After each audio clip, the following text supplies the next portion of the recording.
Morning all of you. Good morning. कैसे हैं सभी लोग? आवाज आ रही है क्या सबके पास?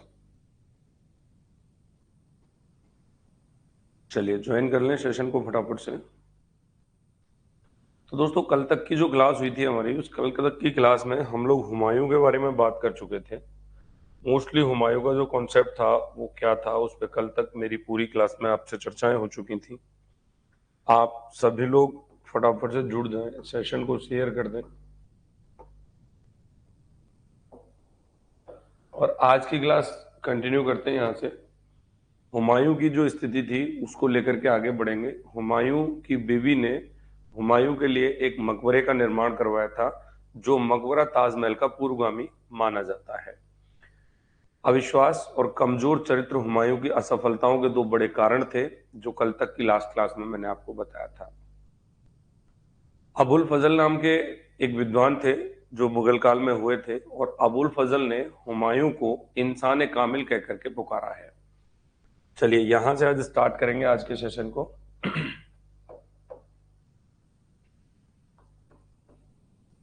अबुल फजल ने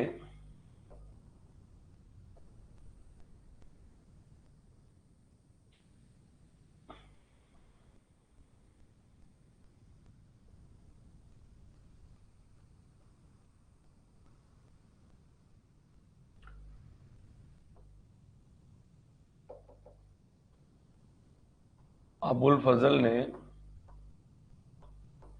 हुमायूं को इंसान कामिल कहा है।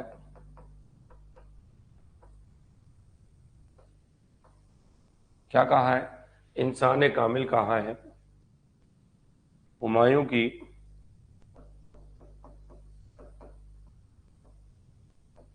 एक सौतेली बहन थी,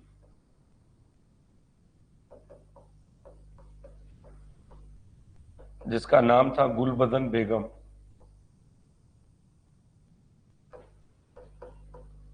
इस महिला ने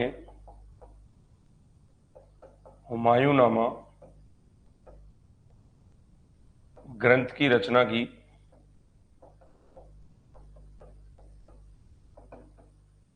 इस हुमायूंनामा ग्रंथ को जब आप पढ़ते हो, good morning Vanita, very good morning. इस हुमायूंनामा ग्रंथ को जब आप पढ़ते हो तो इस हुमायूंनामा ग्रंथ में स्वाभाविक सी बात है कि हुमायूं के जीवन का वर्णन प्राप्त हो जाएगा। इसमें यह भी बताया गया कि हुमायूं जो है वो ज्योतिष में विश्वास करता था, और 7 रंग के कपड़े 7 दिन अलग अलग तरीके से पहनता था। ये बात इस ग्रंथ में आपको दिखाई देती है। हुमायूं ज्योतिष में विश्वास करता था,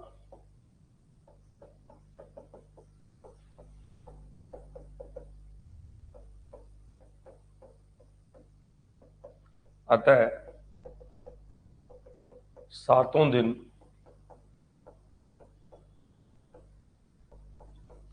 अलग अलग रंग के कपड़े पहनता था।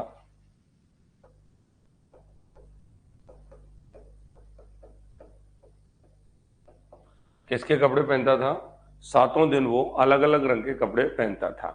एक उल बख्शा नामक कोट था, एक विशेष प्रकार का कोट होता है, ये भी हुमायूं ने प्रचलित किया था। उल बख्शा,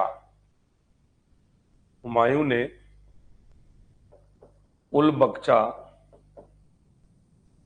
नामक कोट प्रचलित किया था।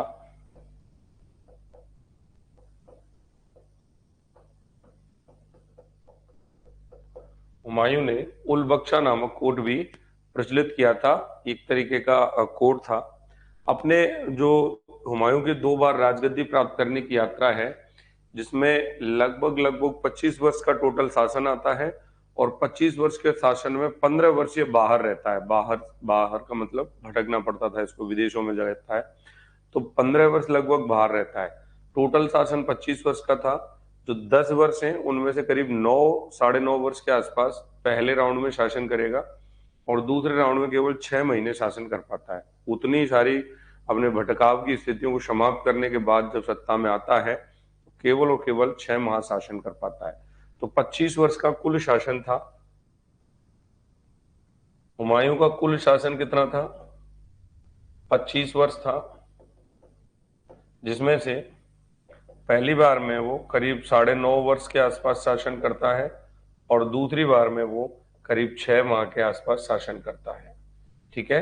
और ये तो था शासन, और 15 वर्ष लगभग वो कहाँ रहा था? बाहर रहा था। 15 वर्ष भारत से बाहर रहना पड़ा। 15 वर्ष हुमायूं को कहाँ रहना पड़ा था?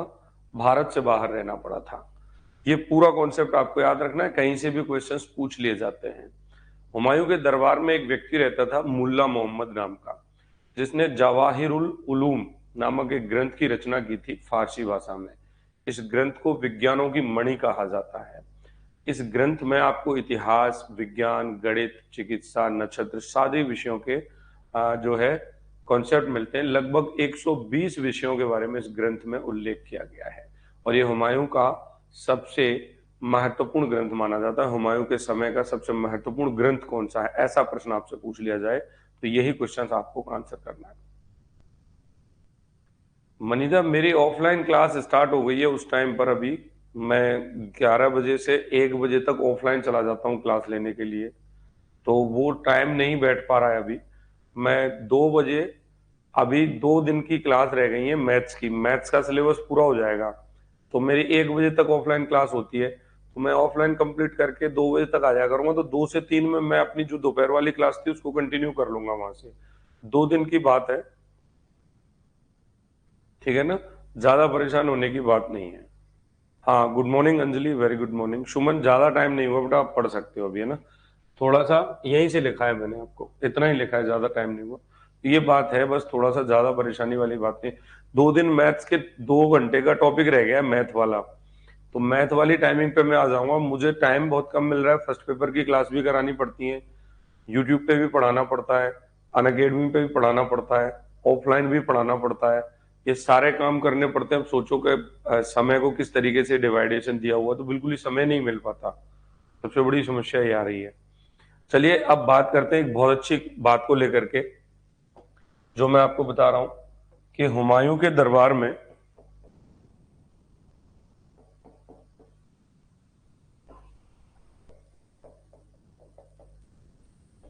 एक व्यक्ति था जिसका नाम था मौला मोहम्मद।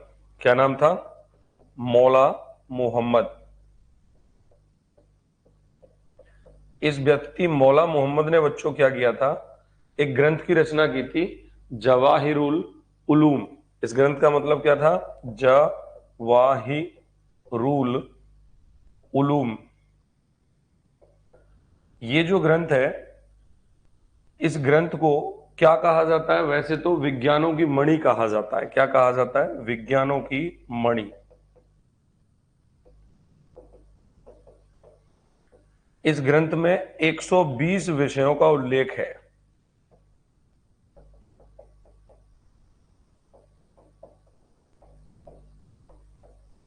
कितने विषयों का उल्लेख है? 120 विषयों का उल्लेख है। और हुमायूं के समय का, हुमायूं के समय का सबसे महत्वपूर्ण ग्रंथ माना जाता है ये।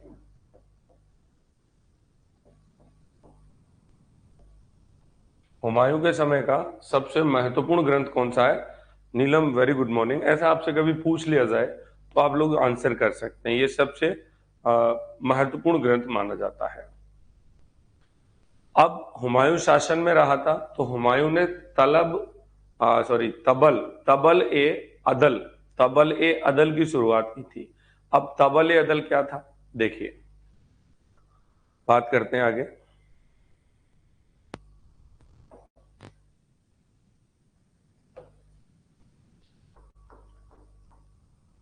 हुमायूं ने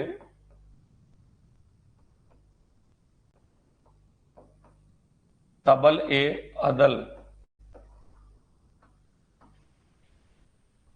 की शुरुआत की थी।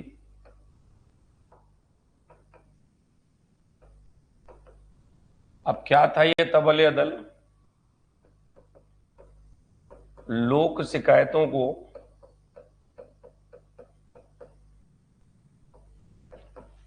बादशाह तक पहुंचाने के लिए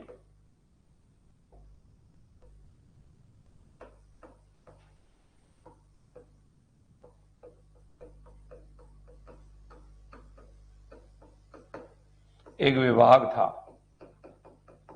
क्या था? लोक शिकायतों को बादशाह तक पहुंचाने के लिए, लता गुड मॉर्निंग, एक डिपार्टमेंट था। तो हुमायूं ने इसको बनाया था तबल अदल। इसने एक काम और किया था, एक आनंद मंगल कालीन बिशाते निषाद भी बनवाया था। इसने एक आनंद मंगल कालीन बिशाते निषाद भी बनवाया था। तो हुमायूं ने क्या किया था? बिशाते निषाद का भी निर्माण करवाया था।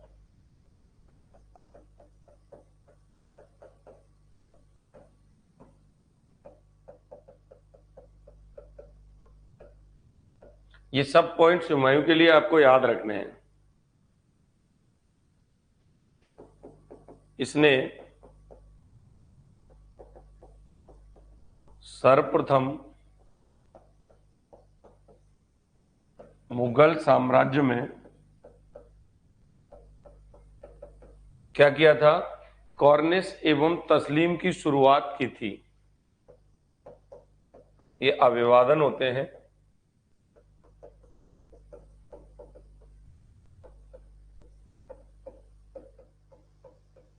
ठीक है, फैक्ट तो मैं आपको इतने लिखा दूंगा पूरे कॉन्सेप्ट के साथ में, जो आप दुनिया भर में इकट्ठे करते हो घूमोगे तो आप इकट्ठे नहीं हो पाएंगे। और एग्जाम की भी ये गारंटी लूंगा कि पेपर इनसे बाहर नहीं जाएगा। जो पूछा जाएगा तो उसमें से 90% सिलेबस आपका फंसेगा। अब डिपेंड ये करता है कि आप उस टाइम प्रदर्शन कैसा करते हैं। ठीक है,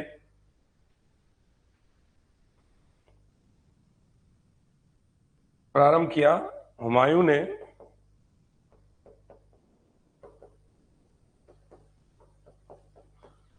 नए नवरोज की स्थापना की थी।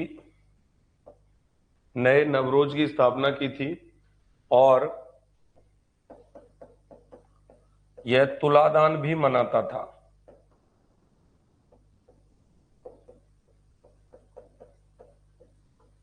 ये कुछ कॉन्सेप्ट थे जो इसके बारे में याद करने। Sudarshan good morning. अपने जो डिपार्टमेंट था, इसने हुमायूं ने अपने प्रशासन में उसको 3 तरीके से डिवाइड किया हुआ था। 3 तरीके से डिवाइड करने का मतलब कौन से 3 तरीके थे? तो पहला तो अमीरों और सरदारों का वर्ग बना रखा था। दूसरा राज परिवार के सदस्य और सैनिकों का वर्ग बना रखा था। और तीसरा इसने संगीतज्ञ जो लोग थे हुमायूं के दरबार में, उनका एक ग्रुप अलग से बना रखा था। म्यूजिशियन जो थे उनका ग्रुप बना रखा। तो हुमायूं ने अपने लोगों को 3 श्रेणियों में विभाजित किया था। कितनी श्रेणियों में? हुमायूं ने दरबार के लोगों को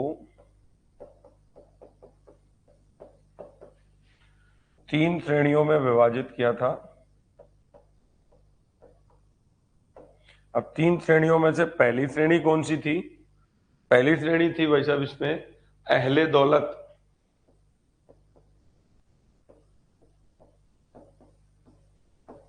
अहले दौलत।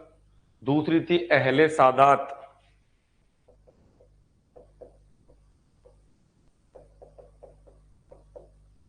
और तीसरी जो श्रेणी हुआ करती थी वो श्रेणी थी आपकी अहले मुराद।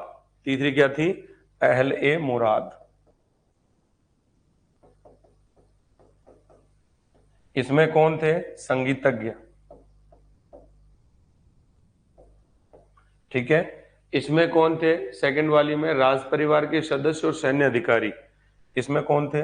राज परिवार के सदस्य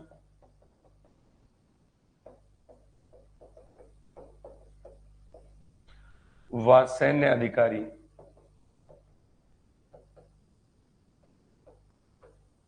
और इसमें कौन थे? अहले दौलत में अमीर एवं सरदार वर्ग के लोग।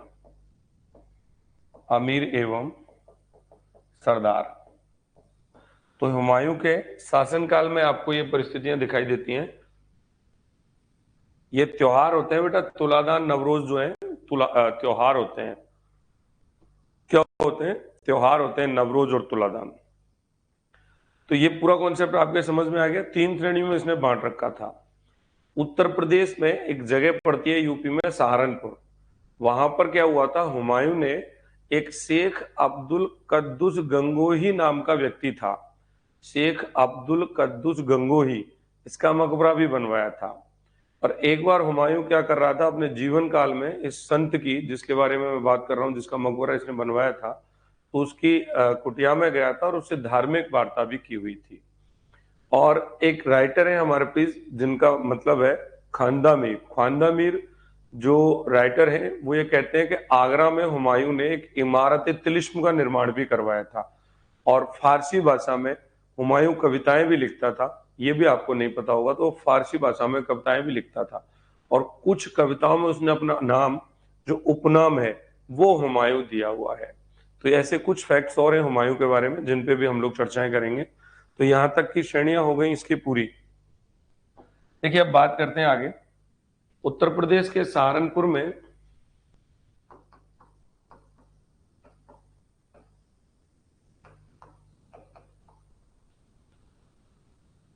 एक व्यक्ति थे जिनका नाम था अब्दुल कद्दुस गंगोही।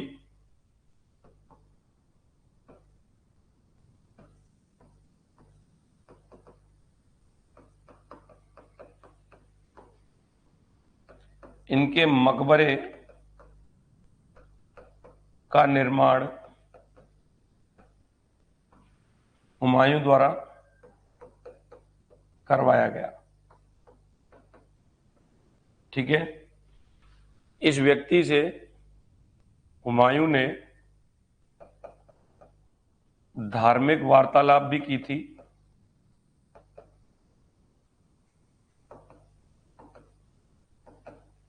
ठीक है,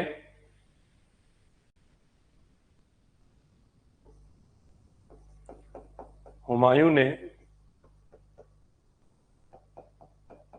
आगरा में इमारत तिलिस्म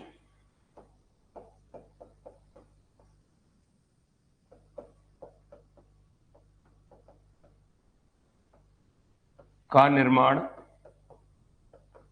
कराया खोंदा मीर के अनुसार। इस बात के लिए जिम्मेदार कौन है? खोंदा मीर। खोंदा मीर कहता है कि इसने इमारत तिलिस्म का निर्माण करवाया हुआ था। फारसी भाषा में कविताएं लिखता था हुमायूं, जिनमें उपनाम हुमायूं प्राप्त हो जाता है। हुमायूं फारसी भाषा में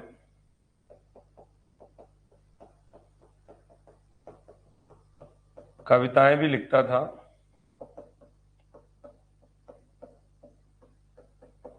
हुमायूं फारसी भाषा में कविताएं भी लिखता था जिनमें उपनाम हुमायूं प्राप्त होता है, जिनमें उपनाम हुमायूं, नूरुद्दीन मोहम्मद था बाकी ओरिजिनल नाम तो लिखाया था आपको, जिनमें उपनाम क्या प्राप्त हो जाता है? हुमायूं प्राप्त हो जाता है। कौन सी लाइन समझानी है सुमन? सहारनपुर यूपी में एक व्यक्ति था अब्दुल कद्दुस गंगोई, इसके मकबरे का निर्माण हुमायूं के द्वारा करवाया गया था। और इसी व्यक्ति से अब्दुल कद्दुस गंगोई से धार्मिक वार्तालाप भी की थी हुमायूं ने। एक बार इनकी कुटिया में गए हुए थे ये। और इसके बाद में ये व्यक्ति खोंदा मीर ये कहता है कि हुमायूं ने आगरा में इमारत तिलिस्म का एक निर्माण करवाया था, एक बिल्डिंग थी इस नाम की। और ये भी कहा जाता है कि हुमायूं फारसी भाषा में कविताएं लिखता था जिनमें उसका उपनाम हुमायूं प्राप्त होता है। यही तो पूछना था आपको। चलिए, तो जिनमें इसका उपनाम क्या मिल जाता है? हुमायूं मिल जाता है।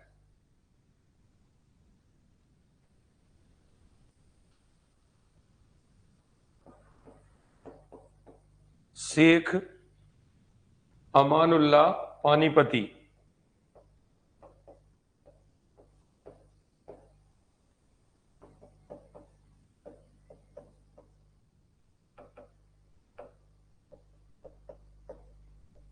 ये कौन था? शेख अमानुल्लाह पानीपती हुमायूं का प्रमुख कवि था।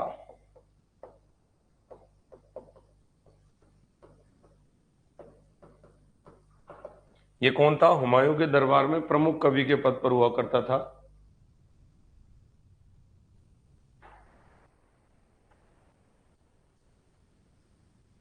तो ये कुछ फैक्ट हैं हुमायूं के बारे में जिन पे हमने चर्चाएं की। इसके बाद आगे बात करते हैं, इसके बारे में फरिश्ता भी कुछ वर्णन देता है।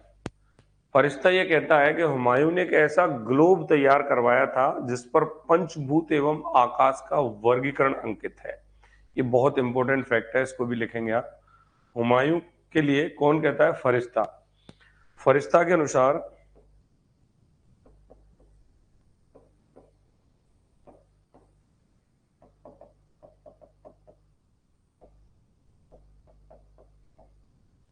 हुमायूं ने एक ऐसा ग्लोब तैयार करवाया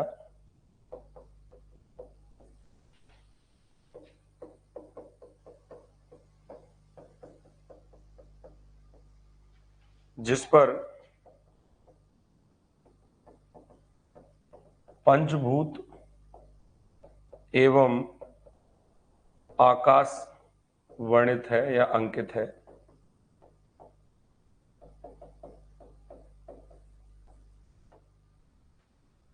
इसके बारे में बात किसने की है? फरिश्ता ने की है। नक्षत्र शास्त्र के दो विद्वान थे जो हुमायूं के दरबार में रहते थे, जिनका नाम था क्रमशः मौलाना इलियास और शाह ताहिर। मौलाना इलियास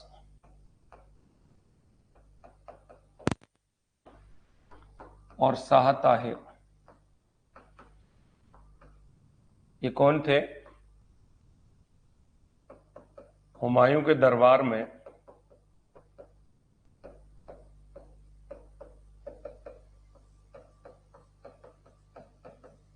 नक्षत्र विज्ञान के ज्ञाता।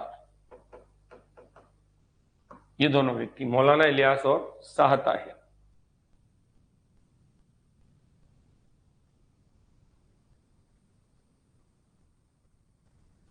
ये जो व्यक्ति था इलियास,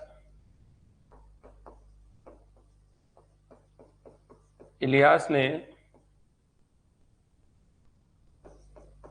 हुमायूं को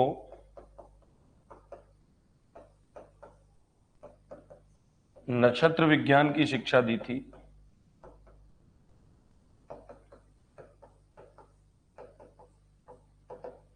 हुमायूं को नक्षत्र विज्ञान की शिक्षा देने वाला व्यक्ति कौन था? तो ये व्यक्ति हो जाएगा कौन? इलियास। इलियास ने इसको शिक्षा दी थी।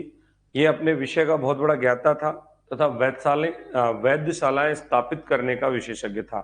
ये भी बात याद रखनी है आपको, इलियास जो है वो वैद्यशालाएं स्थापित करने का विशेषज्ञ था।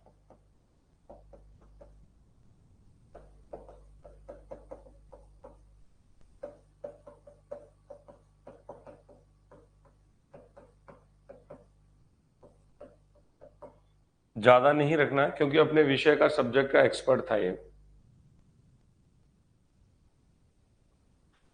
एक व्यक्ति था मुल्ला चांद।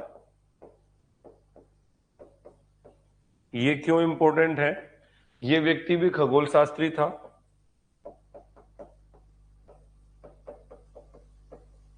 ठीक है, ये इसलिए इंपॉर्टेंट है कि ये व्यक्ति हुमायूं प्लस अकबर दोनों के दरबार में रहा था।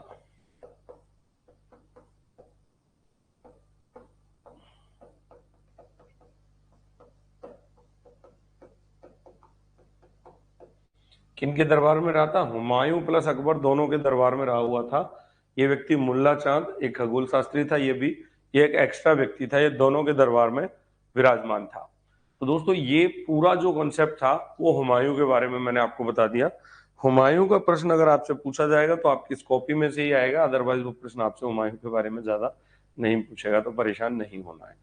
अब इस बीच अकबर को लाने से पहले हम लोग चलेंगे सेकंड अफगान साम्राज्य की तरफ, जिसमें बीच में हमें शेरशाह सूरी के बारे में पढ़ना है।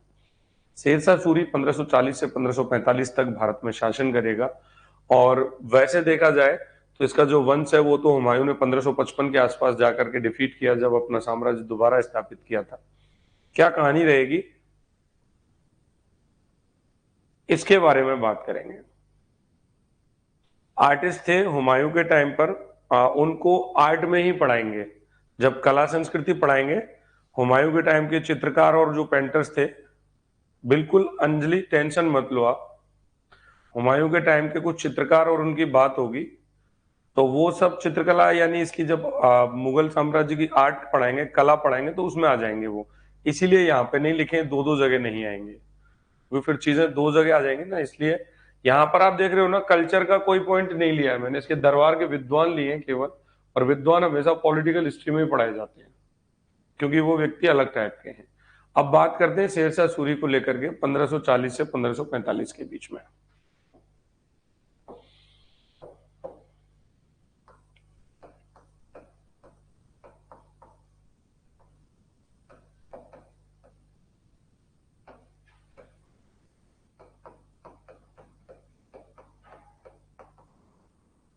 पंद्रह सौ चालीस से 1545।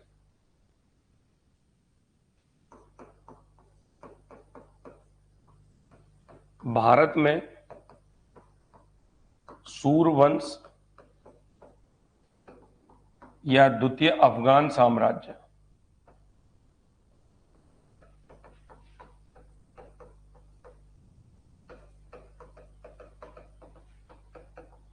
का संस्थापक कौन था? शेरशाह सूरी हुआ करता था। जन्म हुआ था 1472 में हिसार फिरोजा के बजवाड़ा यानी होशियारपुर या नारनौल नामक स्थान पर। कब हुआ जन्म? जन्म हुआ था 1472 में। नारनौल या हिसार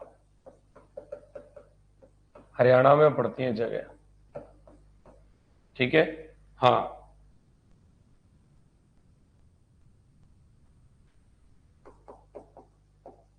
बचपन का नाम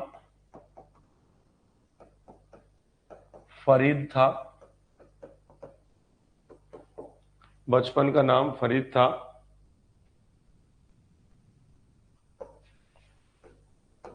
प्रारंभिक जीवन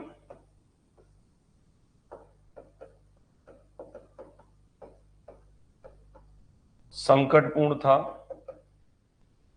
प्रारंभिक जीवन संकटपूर्ण था।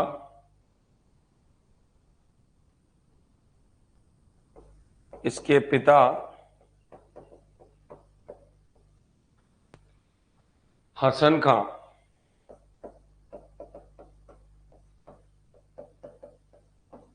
एक छोटी सी जागीर के जागीरदार हुआ करते थे।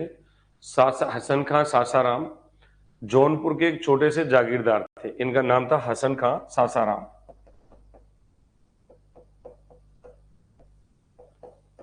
जौनपुर में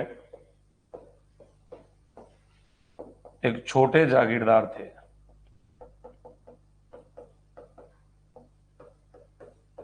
क्या थे? जौनपुर में एक छोटे जागीरदार हुआ करते थे।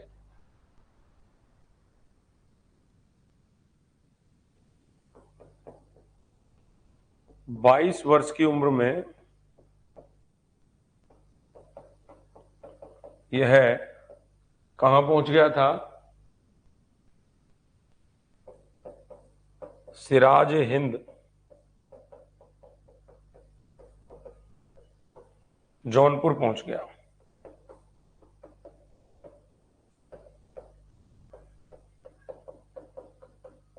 ठीक है भाई। और यहां पर उसने क्या किया? गुलिस्ता, बोस्ता और सिकंदरनामा, इन तीन तरीके के उनका अध्ययन किया। अरबी, फारसी और गणित का विशेषज्ञ बन गया। यानी कि जौनपुर को सिराज हिंद या पूर्व का सिराज कहा जाता है, जो उस टाइम पर शिक्षा और विद्या का एक महत्वपूर्ण केंद्र हुआ करता था। शिक्षा और विद्या का एक महत्वपूर्ण केंद्र हुआ करता था।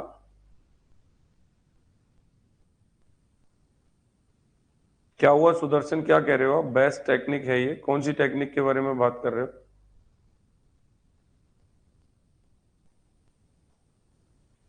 कौन सी तकनीकी के बारे में बता रहे हो आप मुझे? बताएं एक बार। तो यहां पर आ जाता है, ये जौनपुर आ जाता है, और यहां पर उसने सिकंदरनामा और बोस्ता और गुलिस्ता, ये सब्जेक्ट थे एक तरीके के। नमस्कार भाई ओमकार। इन सब्जेक्टों का अध्ययन किया हुआ था। अरबी, फारसी और गणित का विशेषज्ञ बन गया और अपने पिता की जागीर में आ गया और वहां पर भू राजस्व सुधार करने में लग गया। क्या करने में लग गया? भू राजस्व सुधार करने में लग गया। जौनपुर पहुंच करके इसने क्या किया? शिक्षा प्राप्त की। डायरेक्टली मैं ऐसे ही लिख देता हूं, एक्सपर्ट बना,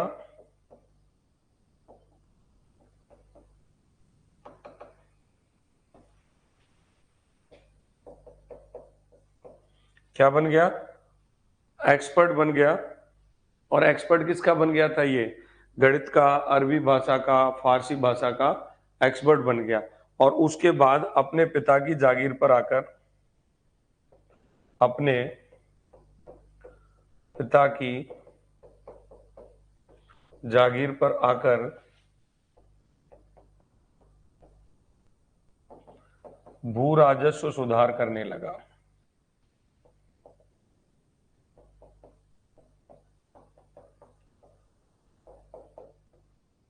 क्या करने लगा? भू राजस्व सुधार करने लग जाता है। तो ये चीज आपको समझनी है। शेरशाह सूरी के बारे में बात कर रहे थे आज की क्लास में हम लोग।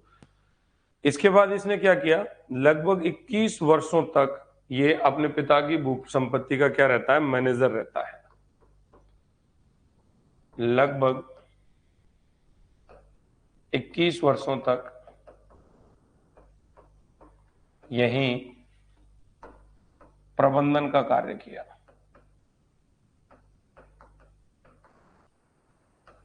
यानी अपने पिता की जागीर क्या कर रहा है? मैनेजमेंट कर रहा है, उस जागीर को देख रहा है पूरे तरीके से। ठीक है, अपने पिता की भू संपत्ति का प्रबंधक रहता है।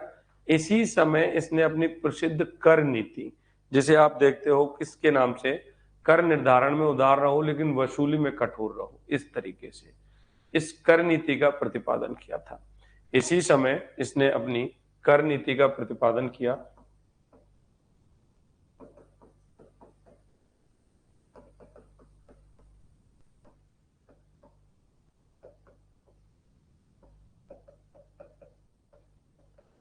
क्या कर नीति बनाई थी? कि कर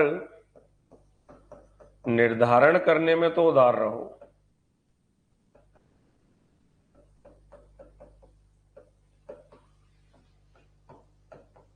लेकिन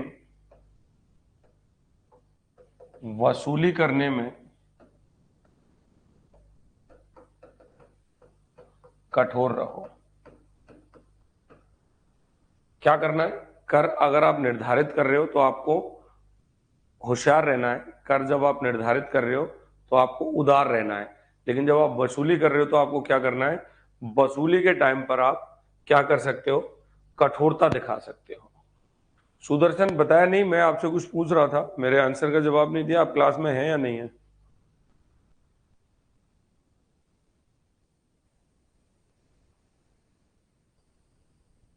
क्या कहना चाह रहे थे आप?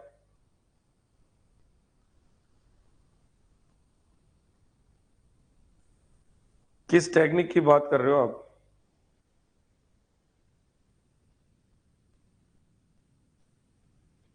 चलिए,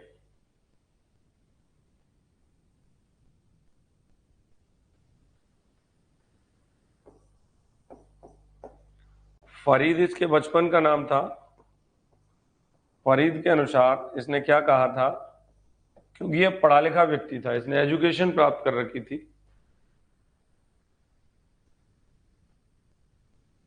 हाँ सुदर्शन, वो अलग अलग ही करेंगे अपन, वहां पर संस्कृति को इसमें मिलाएंगे नहीं। प्रशासन पढ़ेंगे, संस्कृति पढ़ेंगे तो बहुत ज्यादा हो जाएगा। अभी मेरे माथे तो ये प्रेशर आ रखा है कि इस कोर्स को कैसे जून तक कंप्लीट करूं। मैं तो सोच रहा हूँ एग्जाम जून की जगह जुलाई में खिंच जाए तो ज्यादा बढ़िया है। और अभी तक के हालात तो यही कह रहे हैं कि जुलाई में ही जाएगा एग्जाम, क्योंकि अभी तक फॉर्म फिल करने की डेट ओपन नहीं की है इन लोगों ने। तो फरीद कहता है कि मैं उद्योग एवं खेती के लिए प्रयत्न करूंगा, इससे तुम्हारा लाभ एवं मेरा यश बढ़ेगा। ठीक है, मैं उद्योग एवं खेती के लिए प्रयत्न करूंगा, इससे तुम्हारा लाभ एवं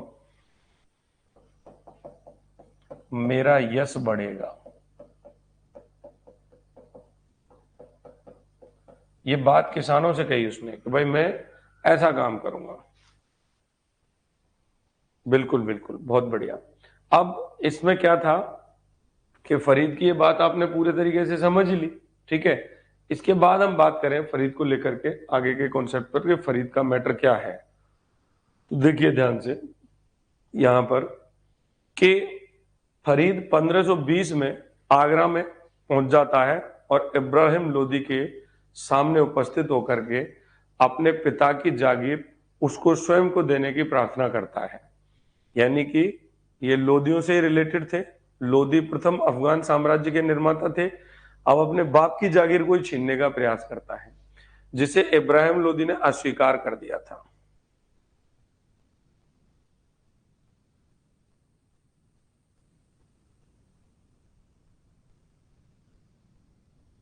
डाल देंगे, नोट्स डाल देंगे, कोई बात नहीं, बौद्ध और जैन के नोट्स डलवा दूंगा, ठीक है। इस समय क्या था, इब्राहिम ने कहा कि जो व्यक्ति अपने पिता की बुराई करता है वो अच्छा नहीं होता। सही जवाब दे दिया। तो इसने क्या किया, 1520 में आगरा इब्राहिम लोदी से अपने पिता की जागीर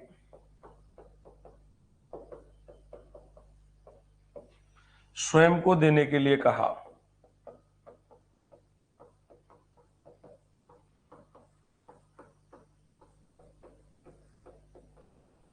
स्वयं को देने के लिए कहा, लेकिन इब्राहिम लोदी ने यह कहकर मना कर दिया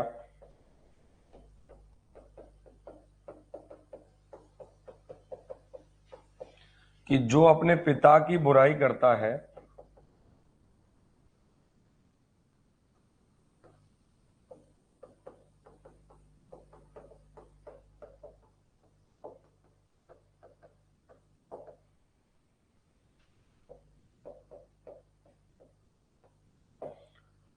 वह अच्छा आदमी नहीं होता।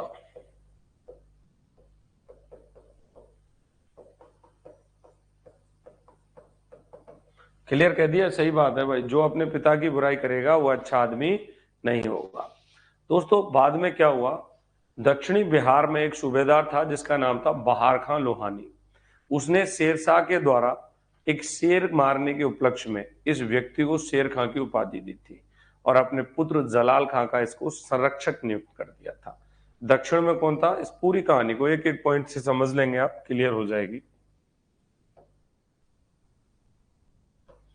देखिए दक्षिणी बिहार,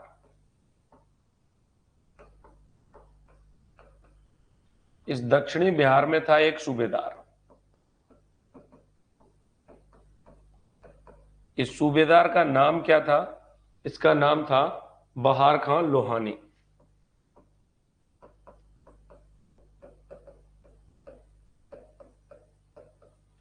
कैरियर शुरू हो रहा है, ठीक है, शेरशाह सूरी का। इस बहार खां लोहानी ने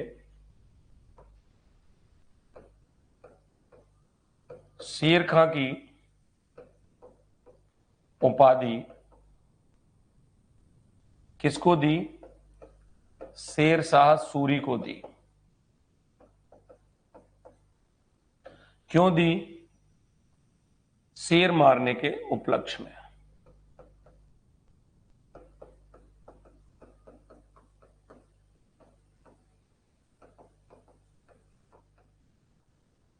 बात समझ में आ गई।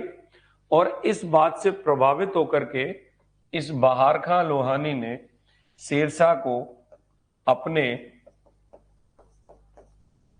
पुत्र का संरक्षक नियुक्त कर दिया। किसको, शेरशाह को अपने पुत्र का क्या बना दिया इसने, संरक्षक बना दिया था। क्लियर हो गई, ठीक है। अब कहानी क्या है कि शेर खां कहां पहुंच चुका है, बहार खां लोहानी के दरबार में पहुंच चुका है, मतलब उस सूबेदार के पास पहुंच चुका है, ठीक है। शेर खान ने क्या किया था, 1529 में चंदेरी के युद्ध में बाबर की सेना की ओर से युद्ध लड़ा था।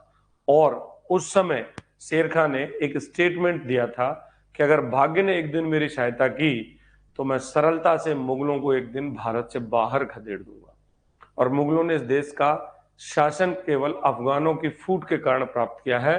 मुगलों की कोई हिम्मत नहीं, उनकी कोई औकात नहीं कि वो अफगानों के साम्राज्य को छीन सके, क्योंकि लोधी अफगान ही थे। समझ रहे हैं आप लोग, लोधी क्या थे, अफगान ही हुआ करते थे। तो उन अफगानों की सत्ता ही यहां पर चल रही थी। अच्छा, जो बात समझा रहा हूं वो स्टेप बाय स्टेप समझ में तो आ रही है ना, सीढ़ियां तो सही आपके दिमाग में चढ़ रही हैं।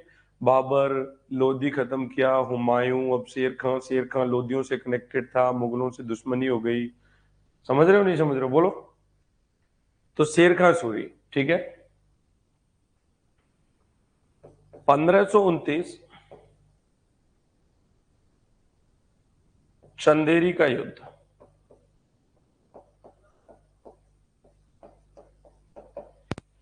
शेर खान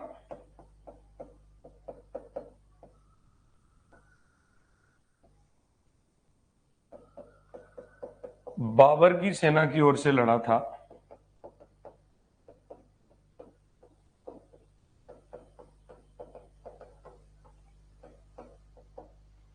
बाबर की सेना की ओर से लड़ा था और यहां आकर के इसने एक कथन कहा।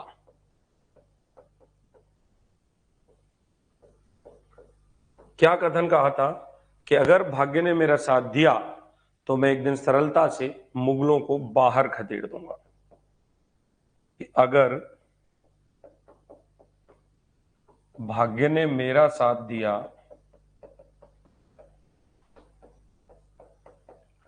तो मैं सरलता से एक दिन मुगलों को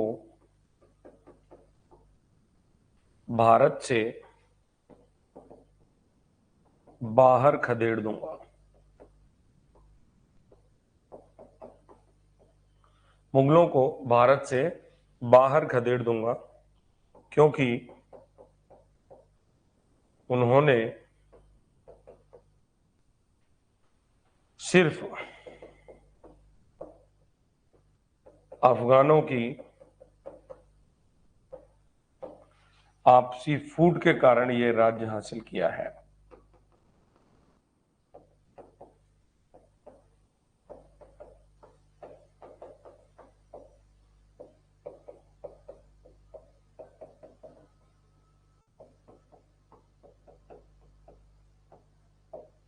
ठीक है भाई, यहां तक की बात समझ में आ गई। धन्यवाद अंजलि, ममता, मनीता, अच्छे से समझ में आ रहा है ना। चलिए, वेरी गुड। तो ये बात यहां तक हो गई। भाई मुगलों की सत्ता कैसे आई है, अफगानों की फूट के कारण आई है, ऐसा शेर खान कह रहा है। बाबर ने इस बात को जान लिया था और अपने पुत्र हुमायूं को सलाह दी थी कि पुत्र, इस चतुर अफगान से बचकर रहना। इसके मस्तिष्क पर बादशाहत के चिन्ह है। इसके मस्तिष्क पर बादशाहत के चिन्ह हैं। अतः बाबर ने हुमायूं को कहा कि पुत्र, इस चालाक अफगान से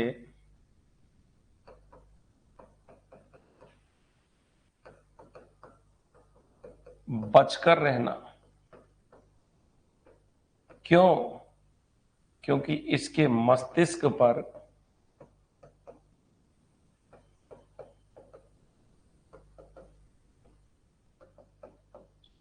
बादशाहत के चिन्ह हैं।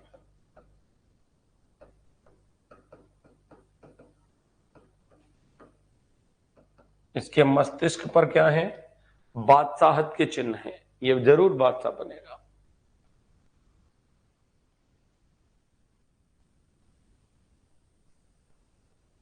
सुमन कह रहे सर वो मुगलों से नफरत करता था तो बाबर की सेना से क्यों लड़ा?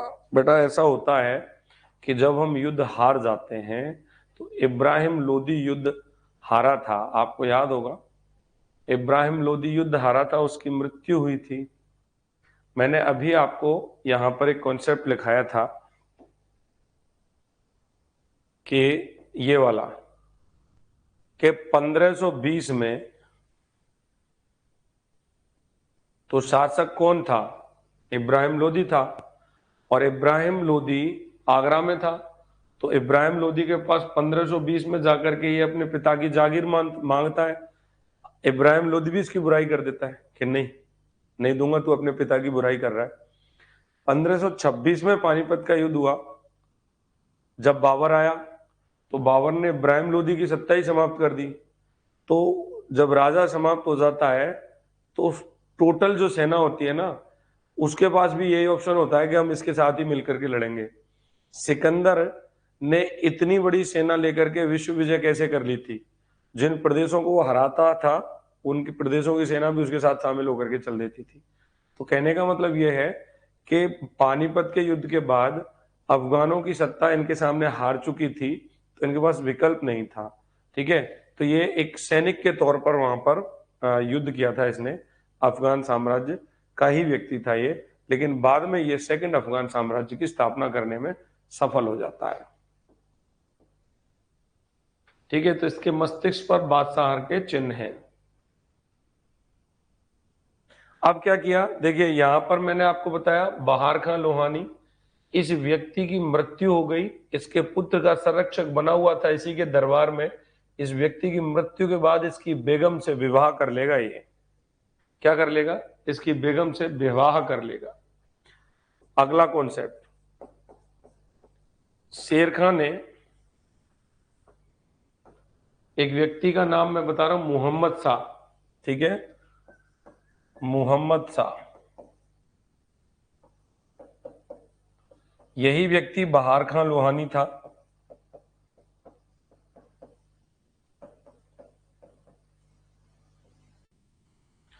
इसकी मृत्यु हो गई।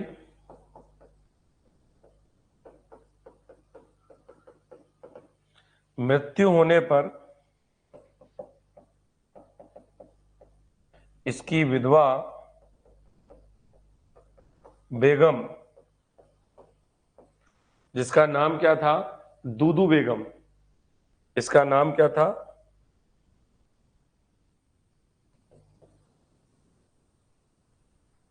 दूदू बेगम, इस महिला से शेर खान ने विवाह कर लिया।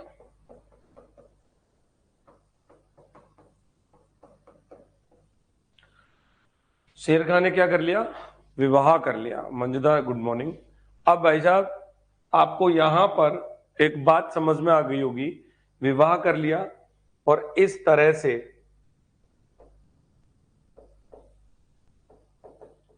उसका पहला सपना पूरा हो गया, एक प्रांत का सूबेदार बनने का। वो दक्षिणी बिहार का शासक बन गया। ठीक है, इस तरह से वह दक्षिणी बिहार का शासक बन गया। देखो, एक क्लास तो इस टाइम ही ले रहा हूं मैं अभी सुबह सुबह। दोपहर वाली क्लास मेरी 2 बजे से स्टार्ट होगी, वो 2 दिन बाद 3 दिन बाद स्टार्ट होगी। वहां मैथ की क्लास होगी 2 बजे से। 3 क्लास रह गई आपकी मैथ की। जितना मैथ मैंने आपको डीपली पढ़वाया ना एप्लीकेशन में, कोई भी यूजीसी नेट का एप्लीकेशन या प्लेटफॉर्म ऑनलाइन वाला पढ़ाता नहीं है। 40 घंटे के वीडियो है पूरे मैथ्स के। अगर आप मैथ्स के साथ में रीजनिंग को कवर कर गए ना, ये दोनों यूनिट्स आपका पार पाड़ देंगी। फर्स्ट पेपर में 15 क्वेश्चन आएंगे दोनों को मिलाकर के, बात याद रखना। घोट के पी जाओ मैथ और रीजनिंग के वीडियोस को, और प्रैक्टिस करो मैथ और रीजनिंग के क्वेश्चंस की। ये दोनों ही आपकी पार पाड़ देंगी। बाकी की जो कॉन्सेप्ट है, मैडम एनवायरनमेंट कराई रही है बहुत आराम से, स्लो मोशन में आपको बढ़िया समझा रही है, एक एक हाथ पकड़ के। अब मेरे टीचिंग एप्टीट्यूड वाली मैं शुरू कर दूंगा, कम्युनिकेशन, हायर एजुकेशन, ये सब आ जाएंगे जल्दी से, इनको फ्री करते। ठीक है, तो आपको ये बात समझ में आ गई कि ये किस तरीके से दक्षिणी बिहार का क्या बन जाता है, एक बार शासक बन जाता है। अपने प्रबंधन काल में इसने क्या किया, योग्य और विश्वास पात्र व्यक्तियों को अपने प्रशासन में भर्ती करना शुरू कर दिया। ठीक है भाई, यहां तक की बात क्लियर हो गई। चलिए अब बात करते हैं 1529 में क्या हुआ था। ये शेर खां महमूद लोदी की ओर से घाघरा के युद्ध में भाग लेता है और बाबर के विरुद्ध लड़ता है। पहले आपने देखा चंदेरी के युद्ध में बाबर के साथ लड़ा और अब बाबर के अगेंस्ट लड़ेगा।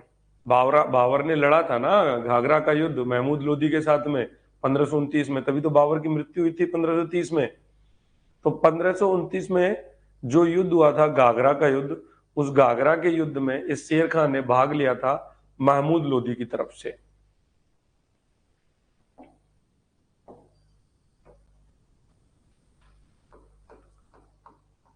पंद्रह सौ उनतीस में घाघरा का युद्ध,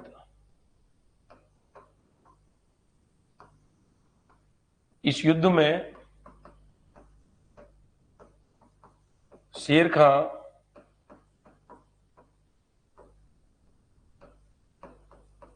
महमूद लोदी के साथ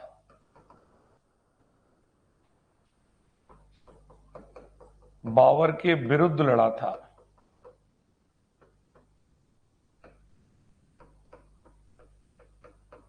क्या किया था इसने, ये बाबर के विरुद्ध लड़ा था,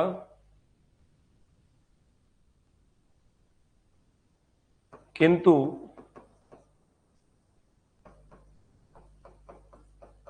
अफगानों की इस युद्ध में पराजय हुई थी।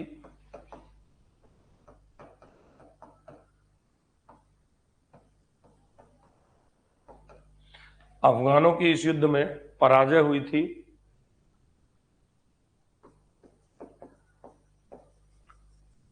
पंद्रह सौ उनतीस में बंगाल के शासक जिनका नाम था नुसरत शाह,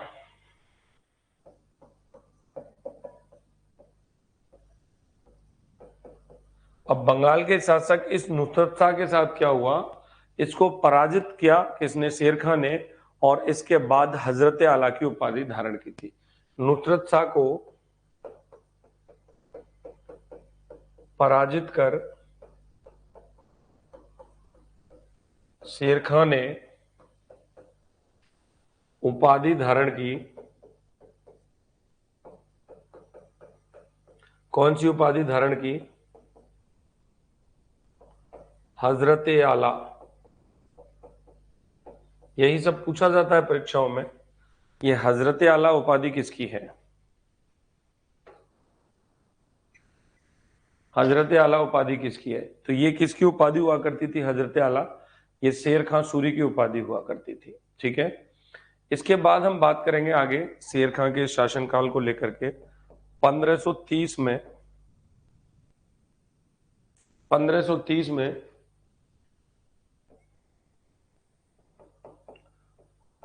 चुनार के किलेदार, एक व्यक्ति था चुनार का किलेदार ताज खां, उसकी विधवा थी लाड़ मलिका। ठीक है, इस चुनार के किलेदार ताज खां की विधवा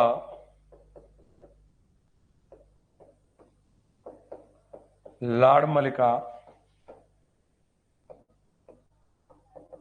से विवाह किया और इस तरीके से ये चुनार के शक्तिशाली किले का अधिपति बन गया। ठीक है, चुनार के शक्तिशाली किले पर अधिकार कर लिया।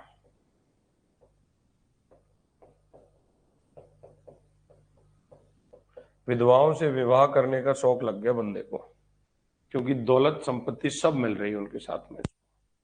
ये क्या करता है, इससे विवाह करता है और इसके बाद कहानी आगे बढ़ जाएगी। यहां तक की बात समझ में आ गई। यहां से इसने बहुत अधिक संपत्ति भी प्राप्त की थी, अधिकार किया तथा बहुत अधिक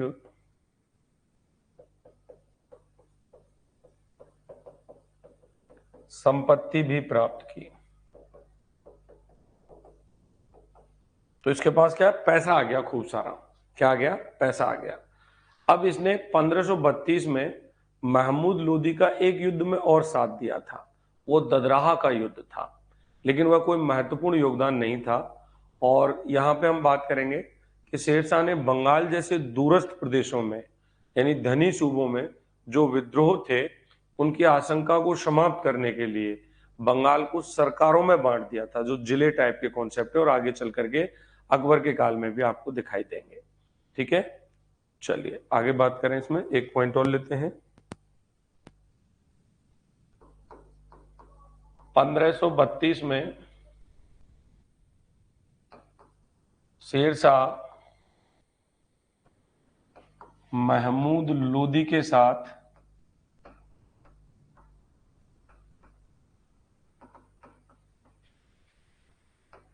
दादराह के युद्ध में भाग लेता है।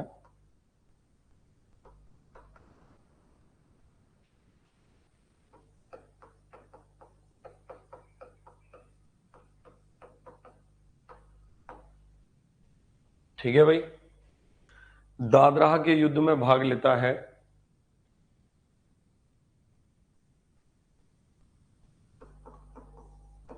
बंगाल जैसे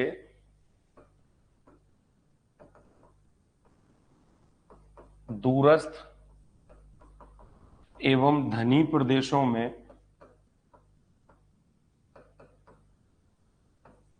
प्रदेशों को शेरखां ने सरकारों में विभाजित कर दिया।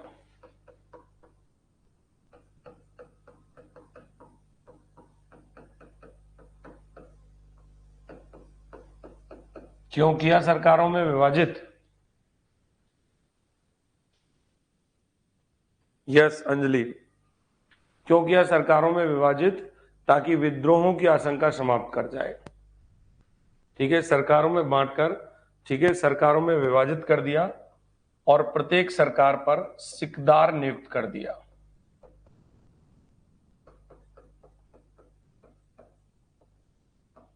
ठीक है, और प्रदेशों को इस तरीके से क्यों? क्योंकि विद्रोहों की आशंका को समाप्त करने के लिए।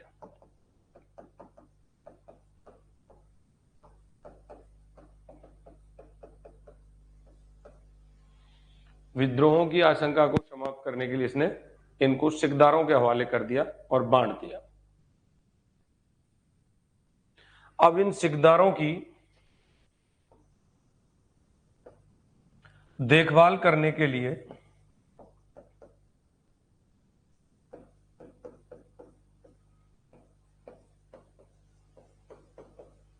इसने क्या किया? इन सिकदारों की देखभाल करने के लिए यहां पर एक असैनिक अधिकारी अमीन बंगाल या अमीर बंगाल को नियुक्त कर दिया। एक असैनिक अधिकारी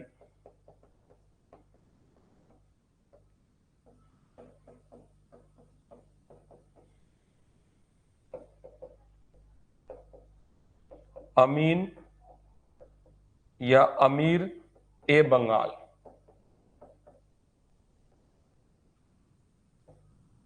इस अधिकारी की नियुक्ति कर दी कि भाई तुम इनकी क्या करोगे? देखभाल करते रहोगे। और सबसे पहले ये जो पद दिया था वो काजी फजीलात नामक व्यक्ति को दिया गया था। यानी इस पद पर आने वाला प्रथम व्यक्ति कौन था? प्रथम पद काजी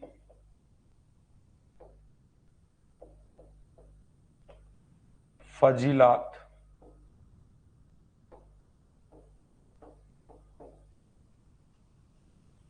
काजी फजीलात नाम के व्यक्ति को यह पद सबसे पहले प्रोवाइड करवाया गया था। इसके बाद की जो कहानी है उसको अगली क्लास में सॉल्व करवाऊंगा आपके साथ। आज यहीं रखते हैं इस सेशन को, ठीक है। नेक्स्ट क्लास में इसके बारे में पूरी चर्चाएं करेंगे। और अभी 9 बजे मैं YouTube पर क्लास लूंगा, ठीक है। YouTube पर आ जाना सभी लोग, दिल्ली सल्तनत के कुछ अच्छे कॉन्सेप्ट पर क्लियर करेंगे बातें, और ये क्लास इतनी ही रखेंगे आज। बाकी मुलाकात करते हैं आपसे YouTube पर ठीक 9 बजे। तब तक के लिए धन्यवाद। Thank you so much.